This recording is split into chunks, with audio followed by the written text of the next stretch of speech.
CEAP, Centro Espírita Altivo Panfiro. Uma casa de amor. Boa noite a todos. Boa noite a todos os nossos irmãos encarnados, desencarnados, aos nossos irmãos que nos assistem através dos nossos canais do Facebook e do Instagram. Que a doce paz do Mestre Jesus possa envolver a todos nós. Nós vamos dar continuidade ao estudo do Evangelho. O estudo hoje vai ser feito pelo Newton. E nós vamos estudar o capítulo, vamos dar continuidade. Nós estamos estudando o capítulo 20 do Evangelho, Trabalhadores da Última Hora, o item 4, que tem como título Missão dos Espíritas. Quem vai fazer o nosso estudo no momento da sustentação do passe é o Ângelo, que é trabalhador da nossa casa. E a sustentação do passe, nós fazemos o estudo do livro Caminho, Verdade e Vida.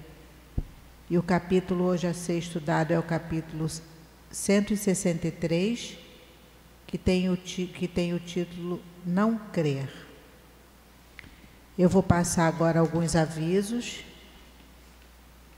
E o primeiro deles é quanto ao o convite que eu faço sempre para que vocês venham estudar.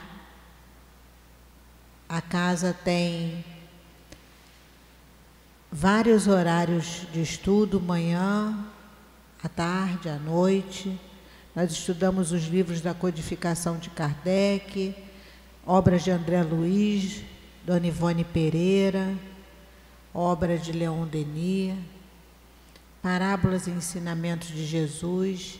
Então, nós estamos com os horários no nosso site, www.centroespiritautivopanfiro.com. E eu sempre convido a todos para que venham estudar, porque o estudo realmente é que abre a nossa mente para o entendimento de tantas perguntas que a gente faz, tantos porquês, né, da nossa vida. E o estudo é que nos traz todo esse esclarecimento. Então, no nosso site, tem lá o horário direitinho, para que vocês possam escolher o melhor horário e que venham estudar. Nós temos também o atendimento fraterno, que tem como objetivo esclarecer aos nossos irmãos que chegam a casa, buscando alguma resposta para suas dificuldades, suas aflições. E o atendimento oferece sempre uma conversa fraterna, sempre com base nos princípios do Evangelho e da nossa doutrina espírita. Então, se alguém tiver a necessidade de conversar, de algum esclarecimento, só permanecer no seu lugar, que depois do estudo nós encaminharemos um trabalhador para que possa orientá-los melhor. Nossa livraria, nossa cantina também funcionam depois do nosso estudo, da nossa palestra. E eu vou pedir, por favor, que, se possível, desliguem o celular ou diminuam, põem em modo vibra, para que o celular não toque na hora do estudo, porque sempre atrapalha um pouquinho, desviando a nossa atenção do estudo. No momento do passe também. Se houver a necessidade de atender, não tem problema nenhum, pode ir ali fora atender, mas que a gente possa evitar que o celular toque no momento do estudo. Eu vou fazer agora a leitura do livro Caminho, Verdade e Vida, que é o nosso livro de estudo no momento da sustentação. E a lição 163 tem o título Não Crer. E o versículo que Emmanuel nos traz aqui é uma fala de Jesus que está no Evangelho de Marcos. Mas quem não crer será condenado. Jesus, e essa fala está no Evangelho de Marcos, capítulo 16, versículo 16. E Emmanuel nos fala sobre esse versículo da seguinte forma: os que não creem são os que ficam. Para eles, todas as expressões da vida se reduzem a sensações finitas destinadas à escura voragem da morte. Os que alçam o coração para a vida mais alta estão salvos.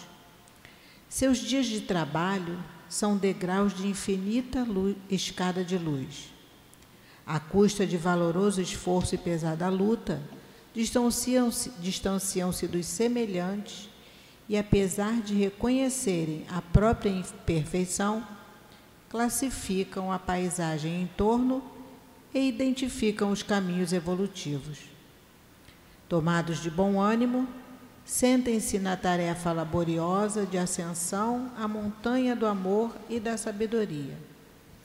No entanto, os que não creem limitam os próprios horizontes e nada enxergam senão com os olhos destinados ao sepulcro, adormecidos quanto à reflexão e ao discernimento. Afirmou Jesus que eles se encontram condenados. À primeira vista, semelhante declaração parece em desacordo com a magnanimidade do Mestre. Condenados a quê e por quem? A justiça de Deus conjuga-se a misericórdia e o inferno sem fim é imagem dogmática. Todavia, é imperioso reconhecer que quantos não creem na grandeza do próprio destino sentenciam-se a si mesmos às mais baixas esferas da vida.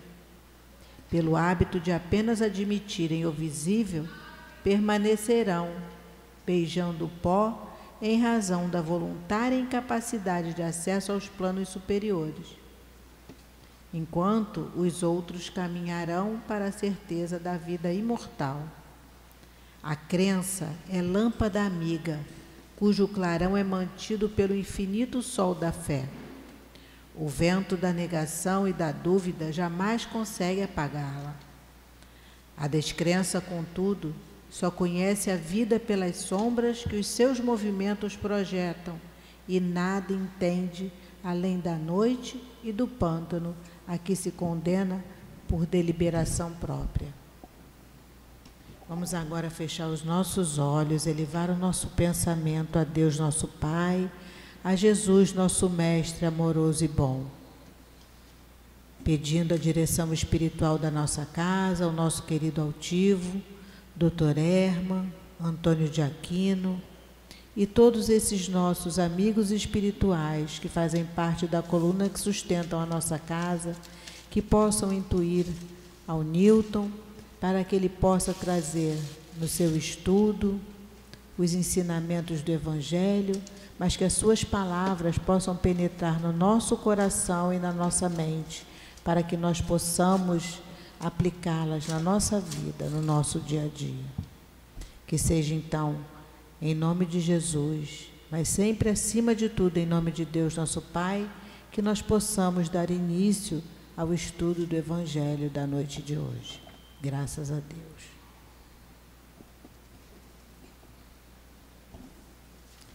Eu vou fazer a leitura de um trecho do item 4 para que o Newton possa dar início ao estudo. Missão dos Espíritas. Capítulo 20, Os Trabalhadores da Última Hora, item 4, Missão dos Espíritas. Já não estás percebendo formar-se a tempestade que deve assolar o velho mundo e reduzir a nada a soma das iniquidades terrestres? Ah, bendizei o Senhor, vós que tendes posto vossa fé em sua soberana justiça e que novos apóstolos da crença revelada pelas vozes proféticas superiores, e de pregar o novo dogma da reencarnação e da elevação dos espíritos, de acordo com o bom ou mau desempenho das suas missões e a forma como suportaram suas provas terrestres. Não vos assusteis mais. As línguas de fogo estão sobre vossas cabeças. Ó, verdadeiros adeptos do Espiritismo, vós sois os eleitos de Deus. Ide e pregai a palavra divina. É chegada a hora em que deveis sacrificar vossos hábitos, vossos trabalhos e vossas ocupações fúteis para a sua propagação. Ide e pregai. Os espíritos elevados estão convosco. Por certo, falareis a pessoas que não querem ouvir a voz de Deus, pois essa voz incessantemente os faz lembrar da abnegação. Aos avarentos pregareis o desinteresses, aos dissolutos a abstinência, aos tiranos domésticos, como aos déspotas, a mansidão. Palavras perdidas, eu o sei, mas que importa? É preciso que regueis com o vosso suor o terreno em que tendes de semear, porque ele não produzirá nem frutificará, a não ser com reiterados esforços da enxada e da charrua evangélica. Ide e pregai.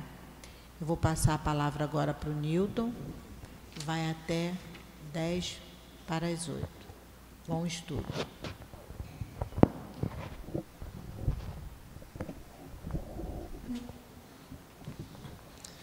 Boa noite. Que Jesus abençoe a nossa noite de estudos. A parábola do semeador, a parábola da vinha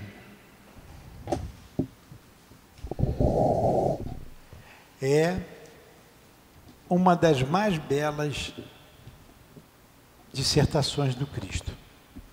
E Kardec vem analisando a parábola e nós hoje estamos no item número 4. Mas a gente precisa se situar. Que parábola é esta? Ela diz respeito a nós. O que nós temos a ver com a parábola dos trabalhadores da vinha? Então Jesus conta: o reino dos céus é semelhante ao cultivador de uma vinha, da vinha, e que ele precisava de trabalhadores para a vinha. E saiu à primeira hora do dia para recrutar trabalhadores. Interessante, ele saía, ia buscar os trabalhadores que estavam num lugar prontos para serem chamados, porque eles queriam trabalhar. Não muito distante de nós, na época aqui do Brasil República, no início, Brasil Império, os trabalhadores se juntavam ali na Praça Mauá, e aqueles que precisavam, por exemplo, de um marceneiro, ia lá e contratava um marceneiro para trabalhar na casa dele. Precisava de um ferreiro, ia lá, contratava um ferreiro. Eles ficavam ali disponíveis para serem contratados. Não muito diferente da época do Cristo, porque Jesus usava do cotidiano daquelas pessoas para mostrar o que é a vida espiritual, a vida futura, esse reino dos céus que tanto eles buscavam. E ele sai na primeira hora e contrata, normal. Naquela época, a primeira hora começava às 6 horas da manhã e a última hora às 18 horas, às 6 da noite. Então a primeira hora, 6 horas, segunda hora, 7 horas, a terceira hora, 8 horas, e assim por diante. Então ele saiu na primeira hora e chamou os trabalhadores. Vendo que eram poucos os trabalhadores, resolveu chamar mais. Foi numa segunda hora, numa terceira, e vendo cada vez mais a necessidade de trabalhadores para a sua vinha, ele vai até a penúltima hora, 5 horas da tarde, e contrata trabalhadores para a sua vinha. Com os primeiros trabalhadores, tanto quanto com os últimos, ele prometeu um salário de 1 denário. Os primeiros aceitaram. Hoje eu estava comentando ali com o pessoal que ia tomar o passe na cura, e eram pessoas simples. Eu tentei traduzir um pouquinho para o nosso cotidiano. Um auxiliar de pedreiro ganha R$100, 100, 120. Vamos caprichar, vamos botar 120 no auxiliar de pedreiro. É o que ganha aqui. Então, você chega para um auxiliar e contrata por R$120 um dia de trabalho. Um dia de trabalho. Quando chega ao meio-dia, eu preciso de mais gente. Olha, eu vou te pagar R$120, vamos? Ele vem. No final do dia, eu contrato pelo mesmo valor, para ele terminar o serviço. Foi assim que Jesus contou essa parábola. Na penúltima hora, ele vai até a praça, vê os trabalhadores e pergunta: por que vocês não foram trabalhar? E eles responderam: porque ninguém nos contratou. Então eles foram trabalhar. Aí ele contratou por 1 denário. Aqueles trabalhadores não disseram assim: não, eu não quero, não me importa, eu estou descansando. Eles queriam trabalhar. Eram trabalhadores, faltava apenas o trabalho. E assim foi. E na hora de pagar, ele manda que se pague pelos últimos, o que chegou na última hora, e paga lá 1 denário a cada um deles, o salário combinado. Quando vai chegando a vez dos primeiros trabalhadores, ele diz: eu vou ganhar mais. E ele paga também 1 denário. Aí eles reclamam: ora, eu trabalhei o dia inteiro, eu suportei o calor do sol, não é justo, porque você paga para eles a mesma coisa que para mim. E o Senhor da vinha diz: eu combinei com você o dia de trabalho por 1 denário. Eu não estou te causando dano nenhum. Não foi isso combinado? Toma o que é teu e vai embora. Quanto a mim, eu faço daquilo do meu dinheiro que mais me aprouver. E assim foi feito. Vocês têm o olho grande porque eu sou bom? E aí termina a parábola. E como nós traduzimos isso para nós, para o dia a dia? Ele termina dizendo a parábola assim, essa frase vocês conhecem: os últimos serão os primeiros, e os primeiros serão os últimos. Bom, traduzindo, quem são os trabalhadores da primeira hora? Os chamados por Deus foram os primeiros profetas. Foi Moisés, foram os profetas antigos. E horas depois, da segunda, da terceira, da quarta hora, vêm os apóstolos, vêm os discípulos do Cristo. E os trabalhadores da última hora, quem são? Vocês têm ideia de quem são os da última hora? Somos nós.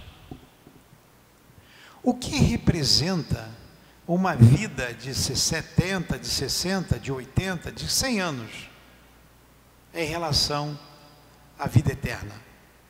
Menos que 1 hora, quase nada. E nós espíritas julgamos que somos os trabalhadores da última hora. Os espíritas são convocados para trabalhar na mesma seara que trabalharam os profetas, os antigos profetas, na mesma seara de Jesus Cristo, onde os apóstolos deram continuidade, na mesma seara em que Jesus, eu vou dar a minha interpretação, para mim o Espírito Verdade de Jesus é o mesmo Espírito, né? Há algumas controvérsias, mas também não influi nem contribui. Jesus à frente desse trabalho, com Allan Kardec. Já se vão aí 166 anos, né? 67, do lançamento do Livro dos Espíritos, aqueles primeiros trabalhadores da doutrina, e agora nós, na mesma seara, Esses trabalharam na seara do Cristo, nós estamos trabalhando na seara do Cristo, assim como Moisés, porque disse Jesus, antes de Abraão, eu sou. Jesus, o responsável pelo planeta Terra, o governador do planeta Terra. Então foi ele que enviou Abraão, foi ele que enviou Moisés, foi ele que enviou os profetas, foi ele que enviou todos os filósofos, Sócrates, considerado um precursor do cristianismo, foi ele, foi Jesus.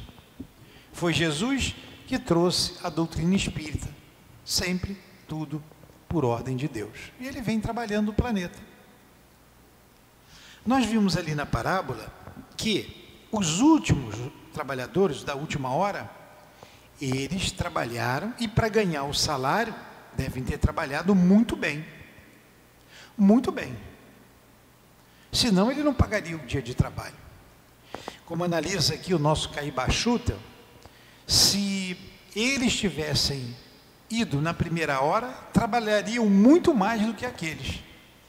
Eles foram chamados na hora que tinha que ir. O Caibachuta diz o seguinte nessa análise: as condições essenciais para os trabalhadores são a constância. Nós não faltamos o nosso trabalho profissional. A constância. Eu ouvi de um colega que há muita cobrança aqui, que eu cobro muito, e que a casa espírita não é lugar de cobrança. Ora bolas, se você não cobrar, a gente se perde, vira bagunça. Tem que cobrar. A gente não deve faltar o trabalho. Gente doente chega toda hora. Como que o trabalhador da cura vai faltar?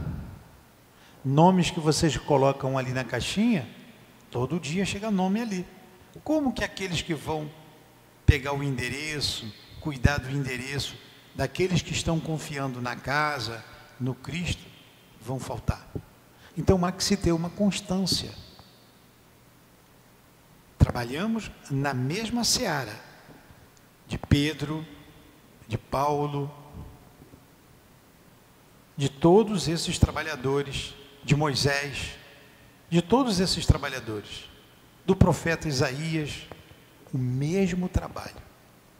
Então a gente tem que ter comprometimento, responsabilidade. É o que se exige de todo trabalhador. Não é diferente com um trabalhador da causa espírita, um trabalhador cristão. E ele traz uma outra palavra importante, o desinteresse.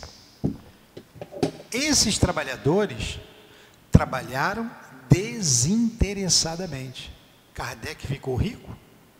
Ganhou dinheiro? A gente não tem notícia disso. Os apóstolos ganharam alguma coisa? Presente? Posições? Cargos? Desinteressadamente. Moisés teve alguma paga pelo que ele fez? Todos desinteressados. É o que deve ser o trabalhador da doutrina espírita.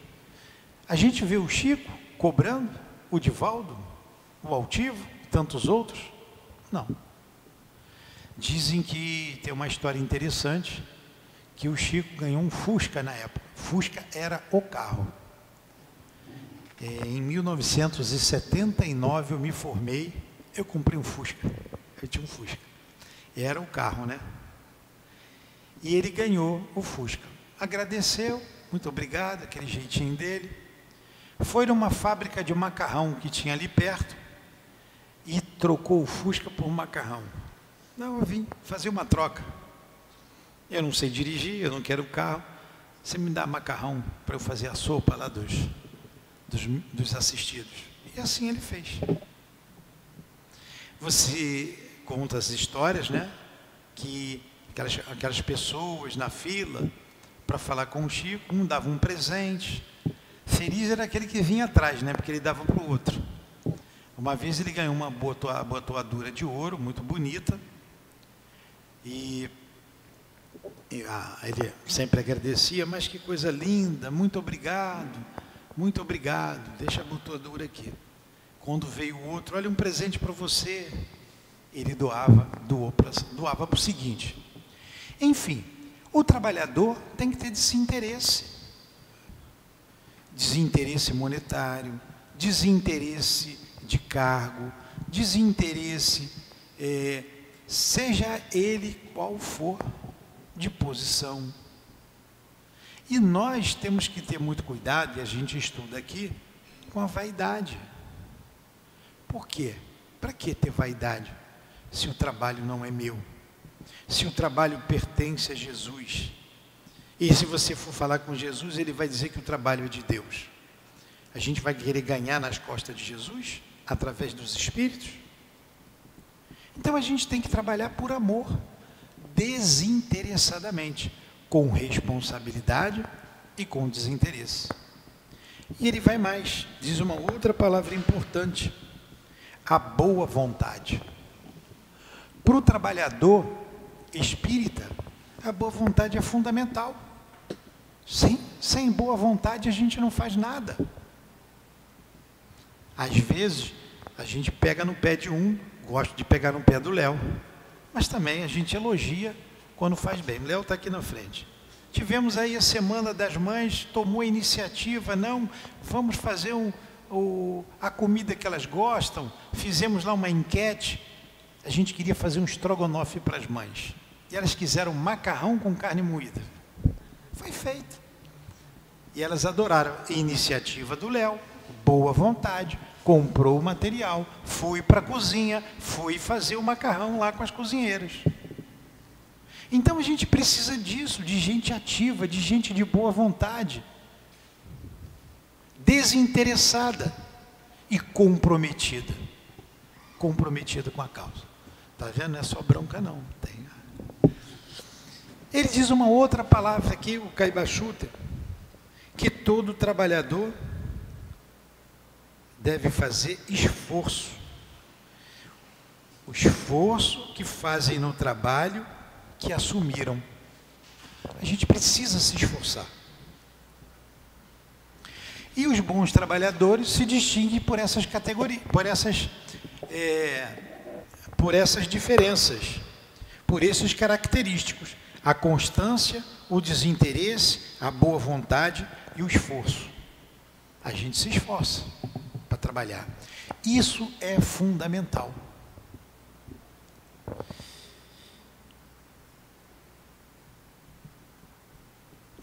O mercenário trabalha por dinheiro, nós não.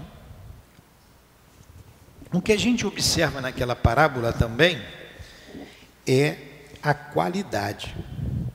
Não foi a quantidade, foi a qualidade. A quantidade de horas, e sim a qualidade do trabalho. O dono da vinha precisava lá da colheita, né? Devia ser a colheita, ele foi buscar qualidade no trabalho. Qual a nossa qualidade? Que qualidade a gente dá no nosso trabalho aqui, na Casa Espírita?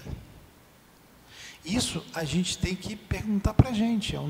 Só nós sabemos como eu trabalho, como eu desempenho a minha função, a função que eu fui convidado pelo Cristo.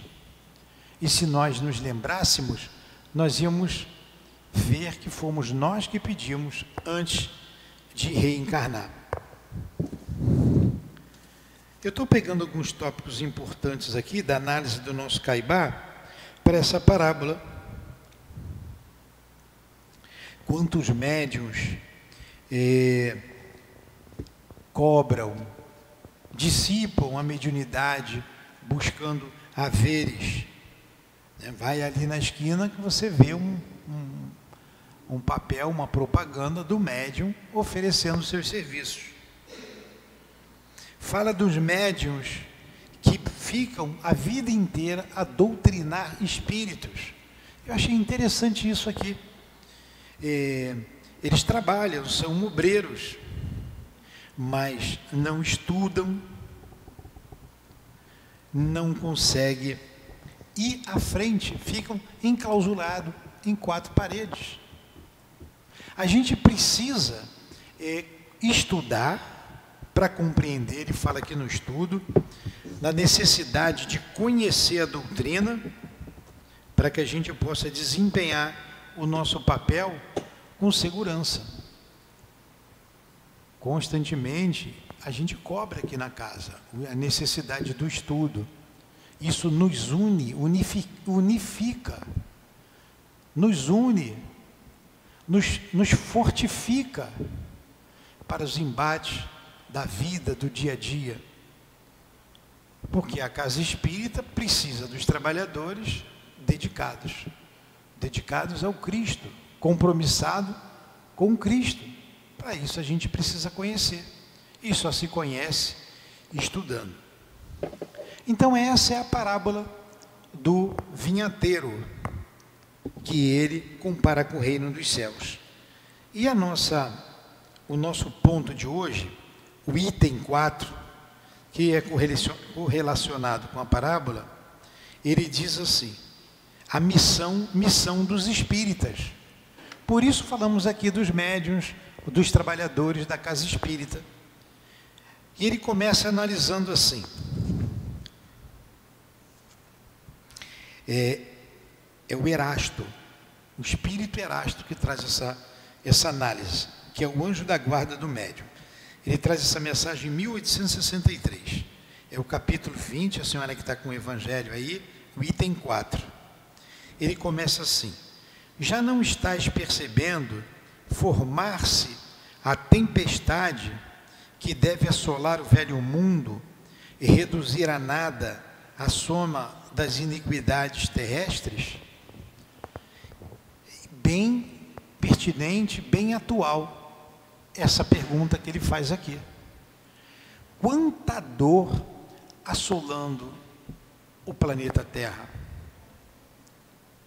Quem esperava aquela enchente lá no Rio Grande do Sul? As pessoas perderam tudo. Quem tinha dinheiro, quem era rico, quem era pobre, quem era mais ou menos, igualou todo mundo. A economia foi embora. As pessoas deram graças a Deus por estarem vivas, e veio de repente. Quantas guerras a gente está passando hoje no mundo? Quantas lágrimas, quantas destruições, e o homem ainda não está satisfeito. Parece que ele busca a cada dia mais problema, mais complicação. É complicação na política, é complicação na educação, em tudo, nas famílias, nos lares, na sociedade de modo geral. A gente vê um show bem recentemente aí, quanta dor, quanta tristeza, quanta miséria moral e quanta gente atrás daquela falsa alegria. É a pergunta que ele está fazendo aqui. Já não percebestes formar-se a tempestade que deve assolar o velho mundo? A dor é uma eterna companheira do homem. E ela vem aumentando junto a nós. Mas a gente não aprende. A dor, então, nos ensina. Ela nos coloca novamente no rumo que a gente deve seguir. A cada dia, ela aumenta em torno de nós.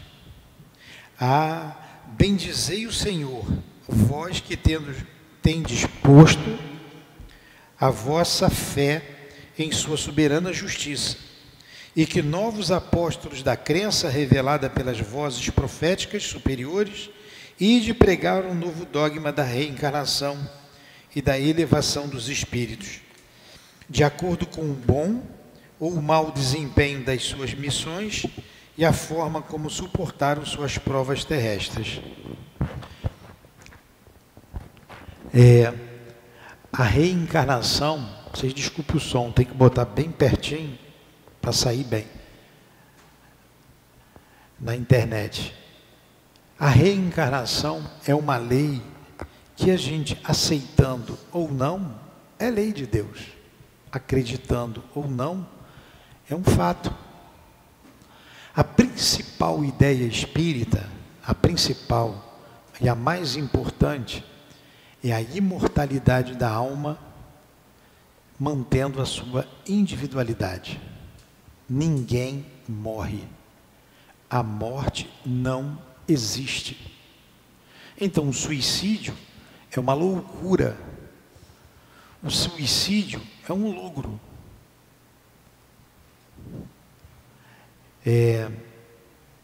E a partir daí, da imortalidade, a criança que ela está chamando, se ele quiser ir para lá, desenhar lá, pode ir com a evangelizadora.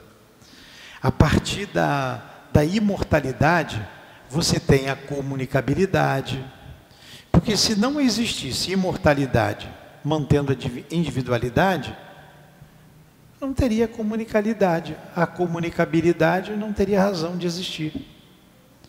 Se não fosse a imortalidade mantendo a individualidade, a reencarnação não existiria. Então, somente a reencarnação, a ideia da reencarnação, explica, consola o homem aqui na Terra, explica as dores que nós temos que passar, estamos passando, e nos consola. Então ele está dizendo, vai pregar o dogma da reencarnação. São verdades que serão estudadas em breve em todas as religiões, em toda parte do mundo, porque é lei de Deus. E se é lei de Deus, deverá chegar ao alcance de todos. Tem uma pergunta no Livro dos Espíritos, em que o Kardec faz, perguntando qual o objetivo da doutrina espírita. O que a doutrina espírita faz a mais do que as outras religiões? E os espíritos afirmam, destrói o materialismo. Destrói o materialismo. O espiritismo devia ser uma filosofia, uma religião amiga de todas as religiões, parceira, porque ela destrói de maneira eficaz, comprovada, o materialismo. E ela também objetiva o progresso moral da humanidade. A dor vai ser tamanha, nós estamos vendo isso hoje, analisando o mundo, ela vai ser tão grande que as pessoas irão se perguntar, o que eu estou fazendo aqui? Por que tanta dor? Se existe o inferno é isso aqui. Pergunta para quem estava atolado na lama, e ontem eu vi uma cena muito triste na internet aqui. A senhora, um rapaz, na lama, já tinham perdido a esperança, quando alguém chegou e conseguiu levantá-los. Eles não se levantavam mais, já estavam se entregando. Pergunta para ela se aquilo não é um inferno. Perdeu tudo, tudo. Tudo que é material. E então vêm os questionamentos. Por que isso? Deus existe ou Deus não existe? Por que estou passando por isso? Qual a necessidade de tanta dor? E a análise que nós fazemos, por isso que vocês têm que estudar e e analisar quem está aqui na frente comentando sobre a doutrina, uma análise que eu faço, então é uma análise minha, que para essa mudança ocorrer, tem que sair muita gente do planeta Terra. Tem que desencarnar muitos espíritos que não conseguem se mover, estão estacionados no mal ou na preguiça, chegarem outros espíritos, trabalhadores, para alavancar o progresso moral da Terra. E nós estamos vendo isso. Mortes coletivas, nas intempéries, nas guerras, está caminhando para isso. Por isso estamos fazendo essa análise. E nós espíritas, com o conhecimento que temos, não podemos ficar parados. A gente precisa se movimentar, precisa divulgar essa doutrina consoladora, precisa atender o nosso irmão que agora falta o pão para ele, porque amanhã a gente não sabe se vai faltar para a gente também. A gente precisa entender o amor, a solidariedade que deve nos ligar uns aos outros. Quando a gente vê uma casa como esta, organizada pelos guias que aqui estão, a gente sente a vibração da casa, a vibração de amor, por causa dos estudos, dos trabalhos aqui existentes. A gente tem uma grande oportunidade de estudar e de servir. A obra social está aqui dentro. E quando nós vamos a esses trabalhos, na verdade, quem está sendo atendido somos nós. Provavelmente nos surpreenderemos com alguns do que nós chamamos de assistidos, quando nós desencarnarmos e termos que pedir ajuda para eles. Não foi assim que aconteceu com a rainha de França? Está lá no capítulo 2, no item 8. Uma rainha de França. Rainha era eu entre os homens. Rainha, eu pensei de entrar no reino dos céus. Que desilusão. Quando vi acima, mas bem acima de mim, homens que eu não considerava, porque não tinham sangue nobre. Ela era rainha. Rainha tem poder, né? Tinha poder. Rainha devia ter um rei, né? Ela tinha um rei perto dela. Vocês não queriam casar com o rei, as mulheres? Ela era rainha, poder, bonita, beleza, dinheiro, poder. Do que adiantou? No fim, ela pede prece. Não esqueçam de orar por aqueles que não alcançaram o reino dos céus, como ela. A nossa posição é circunstancial e a gente deve aproveitar todas as chances, oportunidades que nós temos de servir ao nosso próximo, ao nosso irmão. A gente fala, a gente ouve as palestras quando dizem assim, ali pode estar uma pessoa cara a mim, mas a gente não acredita muito, não acredita. A gente pega a literatura, eu gosto muito das obras da Dona Ivone, e tem uma obra que eu tenho muito carinho por ela, que é o livro Memórias de um Suicida. E lá tem um personagem, um brasileiro, chamado Amadeu Ferrari, que ele se suicida, porque teve um câncer na garganta. Ele pegou um empréstimo, tinha ficado noivo, viu o câncer e também não podia pagar o empréstimo, acaba se suicidando. E depois de passar o período de sofrimento, foi resgatado, foi levado lá para a colônia Maria de Nazaré, optou por estudar, aprofundar o conhecimento na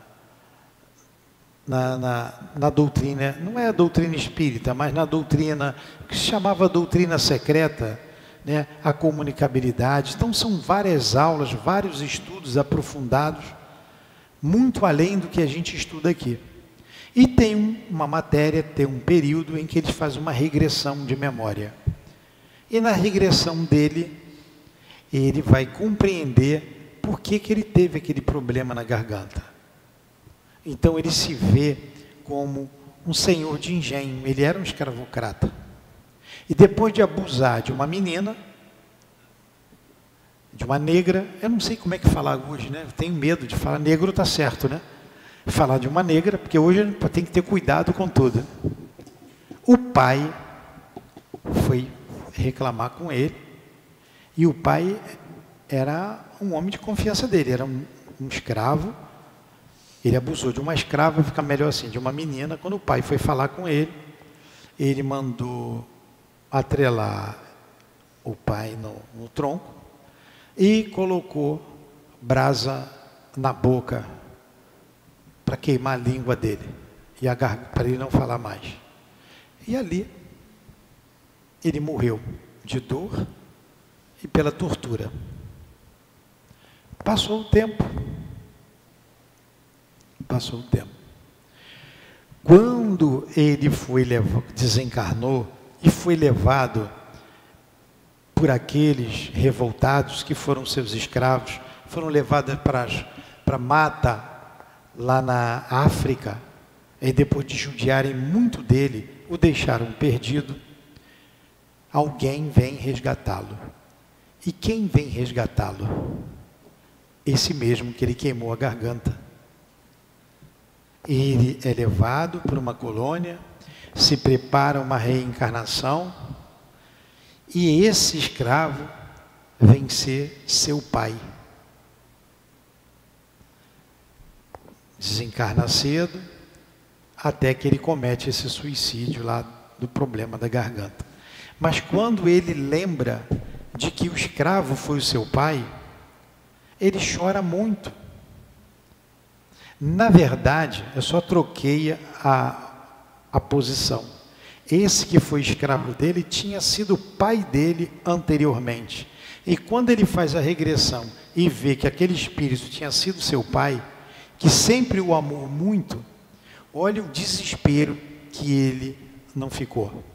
O remorso, a dor. E por que eu contei essa história? Porque aqui pertinho da gente, que não faz parte da parentela consanguínea, pode ter um espírito muito caro, que foi muito caro a todos nós. Por isso somos todos irmãos e devemos ser solidários, fraternos, trabalharmos juntos pelo progresso um do outro. Todos devemos chegar junto ao Porto Seguro, todos, sem exceção. E a casa espírita, como essa vinha, nos fornece o trabalho, as condições, o caminho para a gente poder crescer e se libertar desse planeta de dor. Continua aqui o nosso Erasto. Não vos assusteis mais. As línguas de fogo estão sobre vossas cabeças. Ó verdadeiros adeptos do Espiritismo, vós sois os eleitos de Deus. Ide e pregai a palavra divina. É chegada a hora em que deveis sacrificar. Olha só, nós espíritas somos, ele está dizendo, os eleitos de Deus. Não significa que os irmãos católicos, protestantes, budistas, seja lá quem for, não seja eleito de Deus, filhos de Deus, e que tenha o mesmo amor, porque ele tem o mesmo amor por todos nós. Claro que sim, mas nós temos um conhecimento a mais. Nós sabemos da reencarnação, nós sabemos da comunicabilidade, nós sabemos da imortalidade, nós sabemos da pluralidade dos mundos habitados, nós sabemos do amor de Deus, nós sabemos de tudo isso.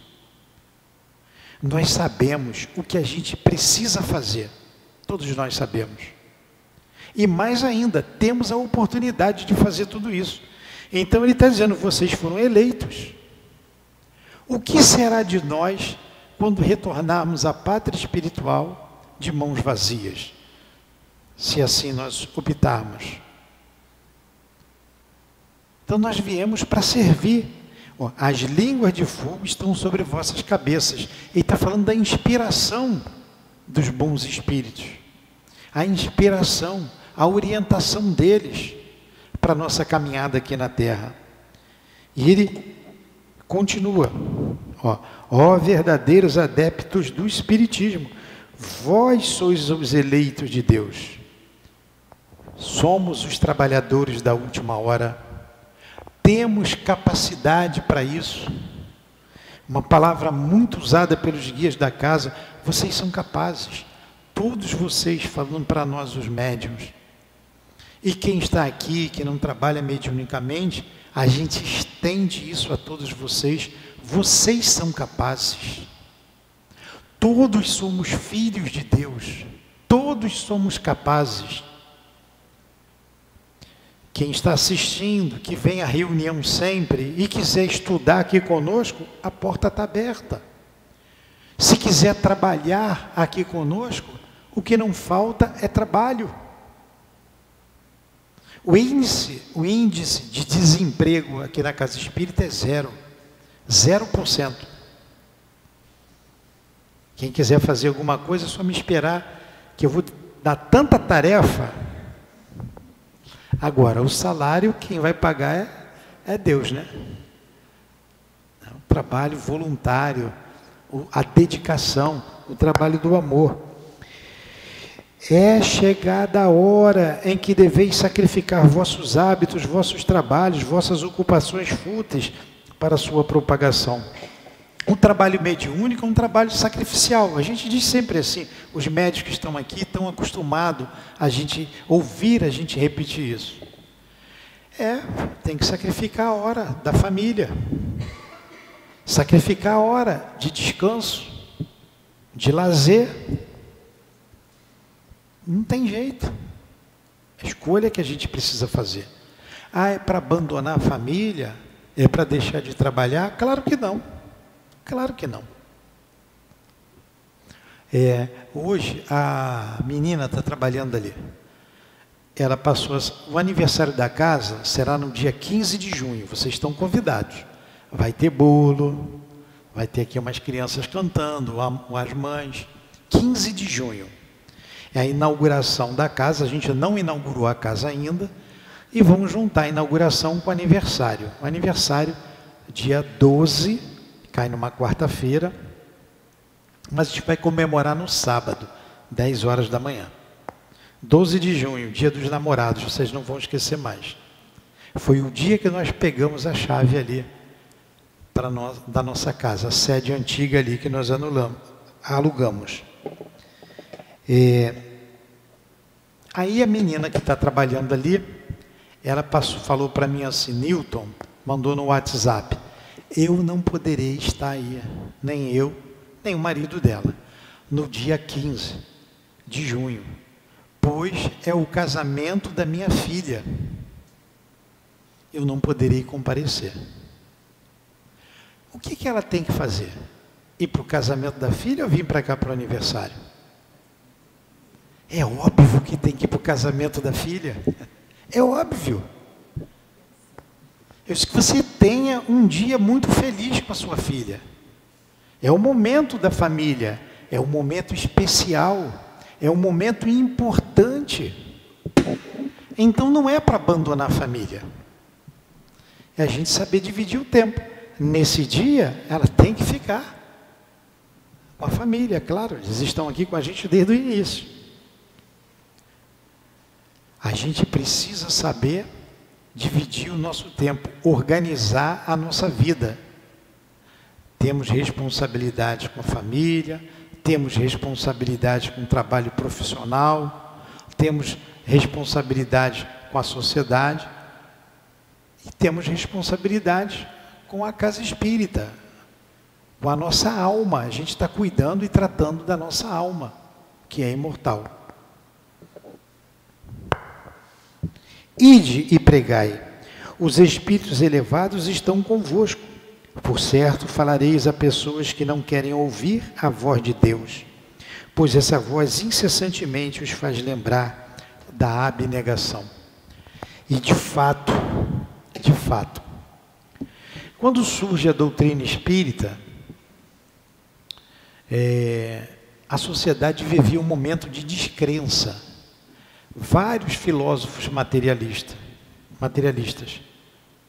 E a igreja não mais atendia às necessidades do povo. Estava desacreditada. Assim como as universidades. Não tinha como consolar uma mãe que perdia o seu filho. Surge ali a doutrina espírita. E hoje não é diferente. O momento em que vivemos, há um comando, se eu posso dizer assim, para se expulsar Jesus Cristo da terra. Você não tem mais igrejas abertas na Europa, a coisa já está ficando difícil. Estão proibindo as manifestações cristãs. O islamismo tem tomado conta das igrejas, abrindo sinagogas. Eles estão nas prefeituras, na política de um modo geral. E o cristianismo, os cristãos, têm sido perseguidos, eles têm sido perseguidos no mundo inteiro. Alguns países totalitários, se falar em Jesus Cristo, é condenado à pena de morte. A pena de morte. Ele, a primeira geração e a segunda geração. É só ler lá o que acontece na Coreia do Norte, na China, em Cuba, em outros países totalitários por aí. E nós temos o dever, e vem ao encontro do que nós estamos falando, a manifestação de um espírito que visita a nossa casa de vez em quando, bem essa semana. Vocês têm o dever de manter a palavra do Cristo viva, a doutrina viva. Vocês precisam falar do Cristo. Mas para falar do Cristo tem que falar com propriedade. E para falar com propriedade precisa estudar. Estão querendo expulsar Jesus do nosso convívio. Expulsar Jesus do seio familiar. E a gente sabe disso. A gente sabe. O Estado é laico. Quando eu estudava, tinha sempre lá, era a Igreja Católica, tinha lá sempre o crucifixo nas escolas. Hoje não tem mais, é proibido. Então a gente precisamos estarmos alertas. Não ter vergonha de dizer, sou cristão, sou espírita. E não ter vergonha é o nosso proceder que vai mostrar a nossa dignidade diante do Evangelho de Jesus. A gente deve ser, como diz André Luiz, cartas vivas do Cristo aqui na terra. Porque o momento é difícil, todos sabemos disso. E o Cristo está sendo esquecido. Mas nós não podemos deixar que isso aconteça. Não podemos deixar. Temos que divulgar o Evangelho do Cristo. Precisamos exemplificar o Evangelho que estudamos. Para isso precisamos cuidar da nossa casa.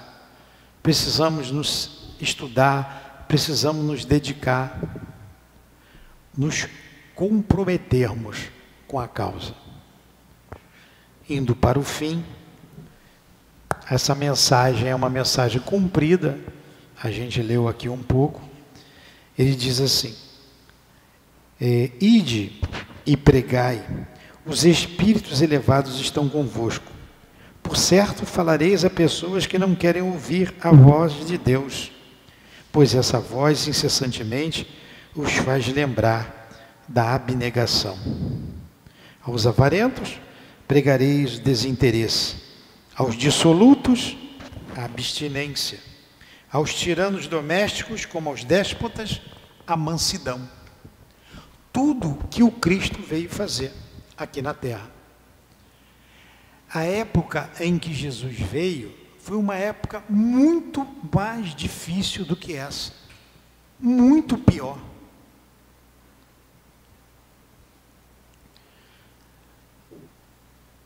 Os romanos eram violentíssimos, eram violentos. A descrença, os fariseus. Então Jesus veio pregar em meio à violência, em meio à descrença, falando de um Deus de amor, de um Deus de perdão, falando da vida futura. Seus apóstolos deram continuidade. Paulo de Tarso leva para fora da Palestina o cristianismo, para a Grécia, para Roma, que se espalha por toda a Europa. E nós? Vamos ficar de braços cruzados? Escondidos? Nós temos o dever de manter viva, acesa essa chama, como fez Allan Kardec. Desencarna Kardec, Leon Denis dá continuidade. Depois a gente vê o Dr. Bezerra e alguns trabalhadores da doutrina espírita, antigos, junto à FEB. E hoje temos a nossa casa, as casas espíritas, faróis acesos nessa imensidão escura que é o planeta Terra. Uma escuridão imensa. A gente tem o dever de manter viva, acesa essa chama. E para relembrar aqueles que sempre nos ouvem aqui, vou falar uma frase de Leon Denis. Está lá no livro No Invisível, logo ali na introdução, na primeira página. A gota de chuva que cai sobre uma folha permanece uma pérola, mas se cai no barro, transforma-se em lama. O futuro do Espiritismo será aquilo que os homens fizerem dele. Então a nossa responsabilidade é grande. Que Jesus nos abençoe, que Jesus nos encoraje, nos dê forças, que não tenhamos medo de agir como cristãos, não tenhamos medo de propagarmos a doutrina espírita, assim estaremos propagando a doutrina do Cristo. Então, que Ele nos abençoe a todos. Obrigado. Obrigado, Newton, pelo estudo. Nós vamos passar agora ao segundo momento do passe. Eu vou pedir, por favor, aos médiuns que se coloquem. A vocês que já receberam o passe ali na sala de tratamento, a gente sempre lembra que o trabalho continua aqui no salão. Então, vamos fechar os olhos, elevar o pensamento a Deus, a Jesus, nosso mestre, nosso médico das almas, pedindo que possamos ser merecedores da cura que viemos buscar na tua casa, dos fluidos tão necessários ao nosso refazimento, que através dos médiuns, tão amorosamente, participarão do trabalho do passe. Que seja em nome de Jesus, em nome do Dr. Herman, em nome da coluna de espíritos que sustenta a nossa casa, e sempre, acima de tudo, em nome de Deus, nosso Pai, que vamos dar início ao trabalho dos passes. Graças a Deus. Nessa passagem de hoje, o item 63 do livro Caminho, Verdade e Vida, não crer, de Marcos, e assim fala: mas quem não crê será condenado. É uma continuação de onde Jesus falava aqueles que crerem serão batizados e ganharão o reino dos céus. Mas seria muito forte falar isso, seria uma palavra que os filhos de Deus, que criaram a sua semelhança, ficariam para trás. O que os não creem, só creem na vida material, só creem no momento, e acham que quando morrer e quando deixar essa terra, tudo se acaba e estaciona. Mas não é dessa forma que Jesus quis dizer com essas palavras. Ele afirma, Jesus, eles se encontram condenados. Mas será que serão condenados? É que será um momento que, seja no amor, seja na dor, será acesa a fagulha da fé, o aguilhão que empurra para compreender que a vida não é só aqui, que o Espiritismo que nos ensina que nós somos seres imortais, que um dia nós seremos atenuados por essa fé inabalável, que é exatamente o contrário do que os descrentes, que seja no Espiritismo e seja em outras religiões, é que se acreditar que com fé e com amor, para galgar a nossa compreensão, através de estudos da compreensão do amor e da caridade, alcançaremos o reino dos céus. De degraus em degraus chegaremos lá, mas não é fácil. Temos que fazer e compreender e fazer por onde. A doutrina nos ensina que nossa fé é uma fé estudada.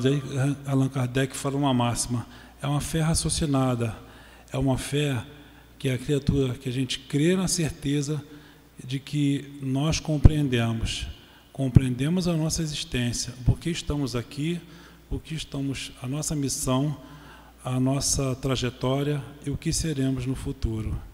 E os que não creem ficam estacionados, mas Deus não deixa nenhum irmão para trás. E se estaciona, como foi dito aqui pelo nosso irmão, eles serão desencarnados e reencarnados em outros planetas. E muitos espíritos virão para cá, para a regeneração, para exatamente elevar o nosso espiritismo, elevar essa nação na crença em Jesus, e assim a gente, na crença em Deus, na crença na vida eterna, na crença no amor, na caridade, para que possamos evoluir. Que Deus esteja conosco.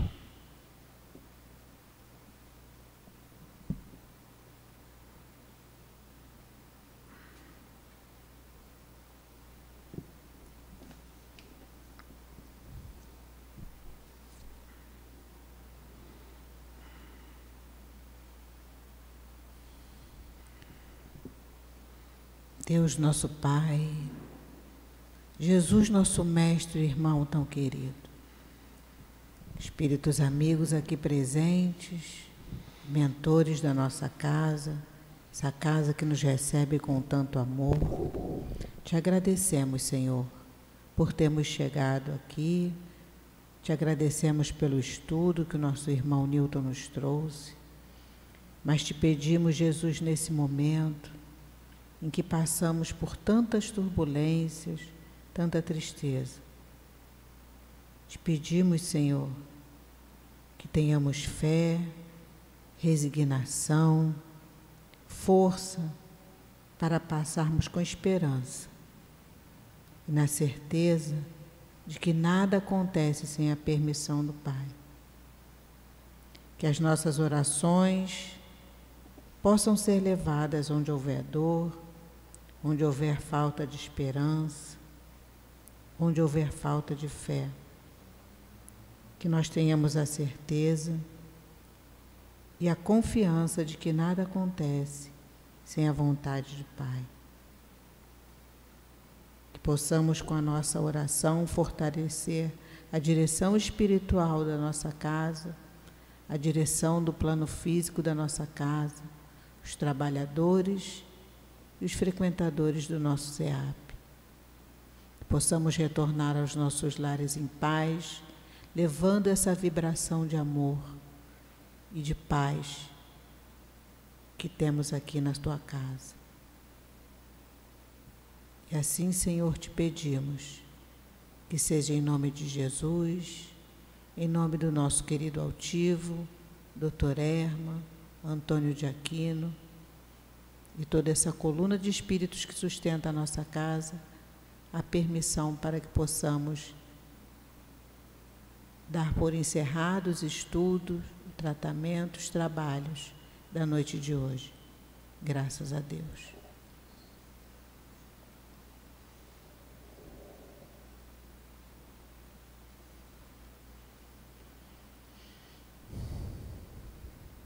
CEAP, Centro Espírita Altivo Panfiro. Uma casa de amor.